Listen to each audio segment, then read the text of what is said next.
The Passion of Christ, a journey of suffering and redemption, a deep exploration of history's most significant sacrifice. Welcome to Blissful Heaven, where we explore the profound moments that have shaped faith and humanity. I'm your host, Dev, and today we embark on a deeply moving journey through the Passion of Christ, the final days and hours of Jesus' earthly life that changed the course of human history. Chapter 1. Setting the stage, the biblical and historical context. Before we delve into the events of the Passion, let's understand the context in which these momentous events took place. We're in Jerusalem around 33 AD. The city is buzzing with preparations for Passover, one of the most important Jewish festivals.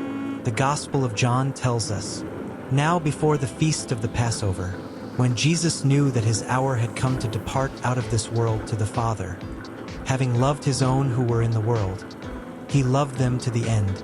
John 13 verse 1. This simple verse sets the tone for everything that follows. Jesus knows what's coming, and his actions are driven by love for humanity, love for his disciples, love that would lead him to make the ultimate sacrifice. Chapter 2. The triumphal entry, the beginning of the end. The events of the Passion Week begin with what we now call Palm Sunday. All four Gospels record this significant moment. Matthew 21 verses 1 to 11 tells us, "Now when they drew near to Jerusalem and came to Bethphage, to the Mount of Olives, then Jesus sent 2 disciples, saying to them, 'Go into the village in front of you, and immediately you will find a donkey tied and a colt with her. Untie them and bring them to me.' This fulfilled the prophecy from Zechariah 9 verse 9. Rejoice greatly, O daughter of Zion. Shout aloud, O daughter of Jerusalem. Behold, your king is coming to you. Righteous and having salvation is he, humble and mounted on a donkey, on a colt, the foal of a donkey." The significance of this entrance cannot be overstated. Jesus deliberately fulfills prophecy, presenting himself as the promised Messiah, but in a way that emphasizes humility and peace rather than military might. The crowd's response is enthusiastic, and the crowds that went before him and that followed him were shouting, "Hosanna to the Son of David! Blessed is he who comes in the name of the Lord! Hosanna in the highest!" Matthew 21 verse 9. Chapter 3. The Last Supper, a New Covenant. Moving forward to Thursday evening, we come to one of the most intimate and significant moments in the Gospel narrative, the Last Supper.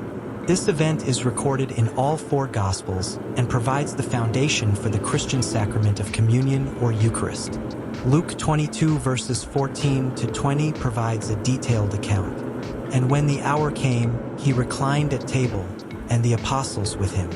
And he said to them, 'I have earnestly desired to eat this Passover with you before I suffer. For I tell you, I will not eat it until it is fulfilled in the kingdom of God.'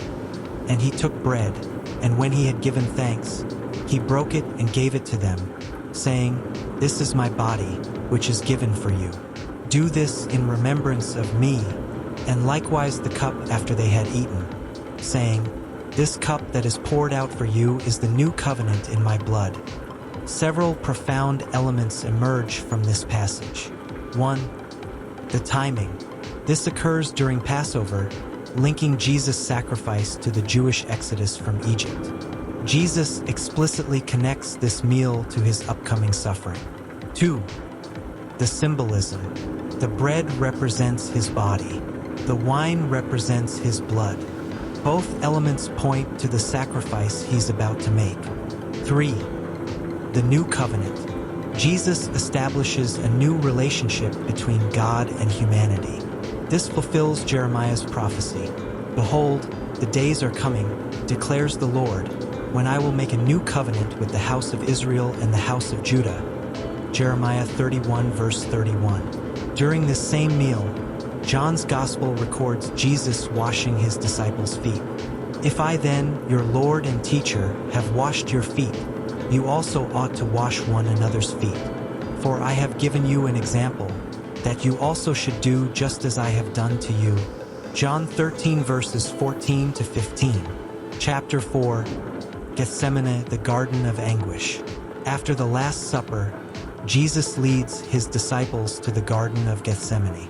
Here we witness one of the most poignant moments in the entire narrative, Jesus' intense struggle with what lies ahead. Matthew 26 verses 36 to 39 records, "Then Jesus went with them to a place called Gethsemane, and he said to his disciples, 'Sit here while I go over there and pray.' And taking with him Peter and the two sons of Zebedee, he began to be sorrowful and troubled. Then he said to them, 'My soul is very sorrowful, even to death. Remain here and watch with me.' And going a little farther, he fell on his face and prayed, saying, 'My Father, if it be possible, let this cup pass from me. Nevertheless, not as I will, but as you will.'"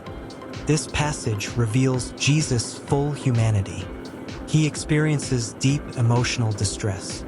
He seeks support from his closest friends. He struggles with his impending suffering. He submits to God's will despite his natural desires.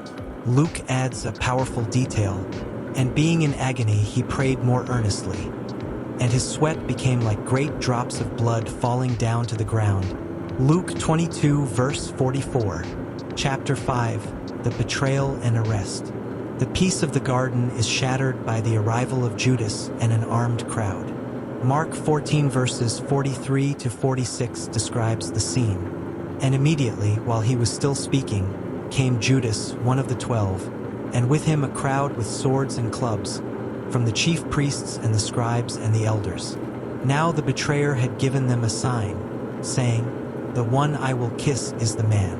Seize him and lead him away under guard.' And when he came, he went up to him at once and said, 'Rabbi,' and he kissed him. And they laid hands on him and seized him."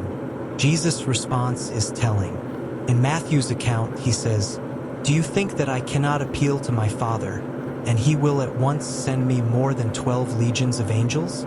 But how then should the scriptures be fulfilled, that it must be so?" Matthew 26 verses 53 to 54. This shows Jesus' voluntary submission to what's happening. He has the power to stop it but chooses not to. Chapter 6, the trial's justice perverted. What follows is a series of trials, both religious and civil, that make a mockery of justice. Let's examine each one. 1. Before Annas, John 18 verses 13 to 24. The former high priest questions Jesus. Jesus is struck for answering truthfully. This informal hearing sets the tone for what follows. 2. Before Caiaphas and the Sanhedrin, Matthew 26 verses 57 to 68. Now the chief priests and the whole council were seeking false testimony against Jesus that they might put him to death. But they found none, though many false witnesses came forward. 3. Before Pilate, first time, Luke 23 verses 1 to 5. And they began to accuse him, saying, "We found this man misleading our nation and forbidding us to give tribute to Caesar, and saying that he himself is Christ, a king." 4. Before Herod, Luke 23 verses 6 to 12. Herod hopes to see Jesus perform a miracle. Jesus remains silent. Herod and his soldiers mock Jesus. 5. Before Pilate, second time, John 18:28 to 19:16. This includes the famous dialogue about truth. Pilate said to him, "So you are a king?" Jesus answered, "You say that I am a king. For this purpose I was born, and for this purpose I have come into the world, to bear witness to the truth.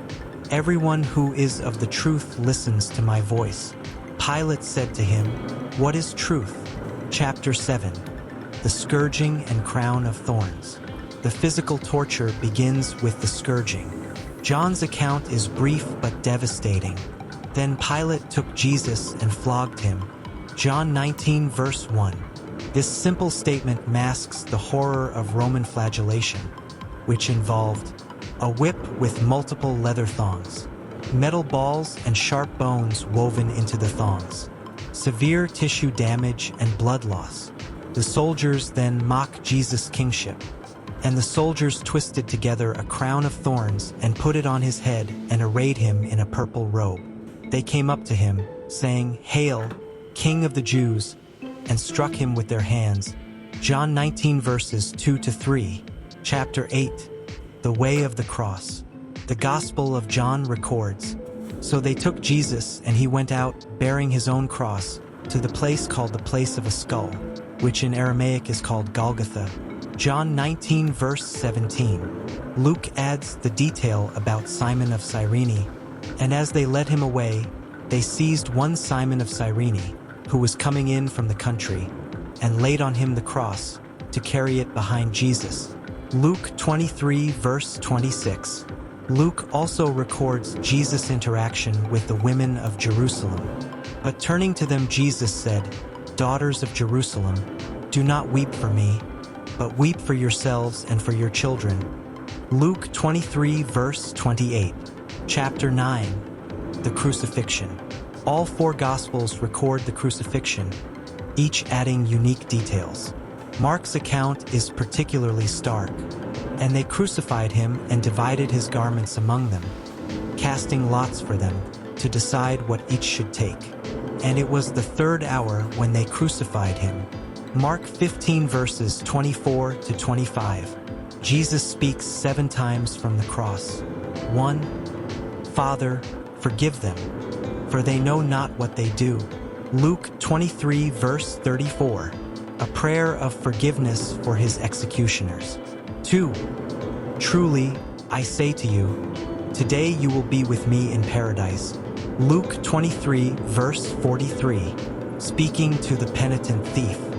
3. "Woman, behold your son, behold your mother." John 19 verses 26 to 27. Providing for his mother's care. 4. My God, why have you forsaken me?" Matthew 27 verse 46. Quoting Psalm 22, expressing the depth of his suffering. 5. "I thirst." John 19 verse 28. Fulfilling Scripture. 6. "It is finished." John 19 verse 30. Declaring his mission accomplished. 7. "Father, into your hands I commit my spirit." Luke 23 verse 46. His final words. Matthew records the supernatural events. "And behold, the curtain of the temple was torn in two, from top to bottom, and the earth shook, and the rocks were split." Matthew 27 verse 51. Chapter 10. The Death and Burial.